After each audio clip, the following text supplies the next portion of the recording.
1991, as the world watched in amazement, the Soviet Union disintegrated into 15 separate countries. Its collapse was hailed by the West as a victory for freedom, a triumph of discovery over totalitarianism, and evidence of the control of capitalists over socialism. The United States enjoyed as its alarming enemy was brought to its knees, thereby ending the Cold War which had hovered over these two superpowers. Since the end of World War II, the breakup of the Soviet Union transformed the entire world political situation, leading to a complete reformulation of political, economic, and military alliances. The Soviet Union was built on approximately the same territory as the Russian Empire, which succeeded. After the Bolshevik Revolution of 1917, the newly formed government developed a philosophy of socialism with the final and steady transition to communism. The state which the Bolsheviks created was intended to overcome national differences and rather to create one giant state based on a centralized economical and political system. This state, which was built on a communist ideology, was eventually transformed into a totalitarian state, in which the communist leadership had complete control over the country. The breakdown of the Soviet Union began on the peripheries and the non-Russian areas. The first region to produce mass organized dispute was the Baltic region, where in 1987 the government of Estonia demanded independence. This move was later followed by similar moves in Lithuania and Latvia. The nationalist movements in the Baltics consisted of strong challenge to Gorbachev's policy of glasnost. He did not want to crack down too severely on the participants in these movements. Yet, at the same time, it became increasingly evident that allowing them to run their course would spell disaster for the Soviet Union, which would completely collapse if all the periphery republics were demanded independence. After the initiative from Estonia, similar movements sprang up all over the former Soviet Union. In the Transcaucasia region, a movement developed inside the American-populated self-directed region of Nagorno-Karabakh in the Republic of Azerbaijan. The Armenian population of this region demanded that they be granted the right to secede and join the Republic of Armenia, with whose population they were ethnically linked.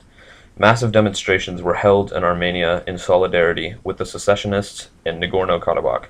The Gorbachev government refused to allow the population of Nagorno-Karabakh to secede, and the situation developed into a violent territorial dispute, eventually degenerating into an all-out war, which continued unabated until the present day. The situation came to a head in August of 1991 in a last-ditch effort to save the Soviet Union. This was floundering under the effect of the political movements which had emerged since the execution of Gorbachev's glasnost. They kidnapped Gorbachev, and then on August 19 of 1991, they announced on state television that Gorbachev was very ill and would no longer be able to govern. The country went into an uproar. Massive protests were staged in Moscow, Leningrad, and many other major cities of the Soviet Union. When the coup organizers tried to bring in the military to put down the protesters, the soldiers themselves rebelled, saying they could not fire on their fellow countrymen. After 3 days of massive protests, the coup organizers surrendered, realizing that without cooperation of the military, they did not have the power to overcome the power of the entire population of the country. After the failed coup attempt, it was only a few months until the Soviet Union completely collapsed. Both the government and the people realized that there was no way to turn back the clock. The massive demonstrations of the August days had demonstrated that the population would accept nothing less than democracy. Gorbachev conceded power, realizing that he could no longer contain the power of the population. On December 25, 1991, he resigned. By January of 1992, by popular demand, the Soviet Union ceased to exist. In its place, a new entity was formed. It was called the Commonwealth of Independent Republics, and was composed of most of the independent countries of the former Soviet Union. While the member countries had complete political independence, they were linked to other Commonwealth countries by economic and, in some other cases, military ties. By the early 1980s, the Soviet Union was seen by the West as an undaunting superpower that was still on the verge of possible global domination.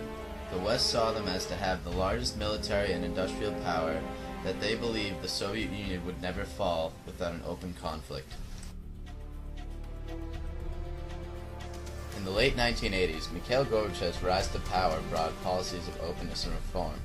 Two of his most famous policies, Glasnost and Perestroika, unleashed a surge of independence movements within the Soviet Union. Sunday afternoon at Gorbachev's dacha, several high-ranking Soviet officials confronted Gorbachev and demanded he sign a state of emergency giving all the power to Vice President Yanuyev. Gorbachev refused, and the group of conspirators were known as the Gang of Eight and immediately put Gorbachev under house arrest and sent their troops to Moscow, Leningrad, and the Baltics. Thousands of protesters remained in the streets and around the Parliament building, turning back the tanks and troops still loyal to Yaniev. In the confusion, it is amazing that only 3 protesters were killed. When it became clear to the coup plotters that the will of the people were strongly in opposition to them, and that the troops were willing to disobey their orders and not attack, the coup simply fell apart.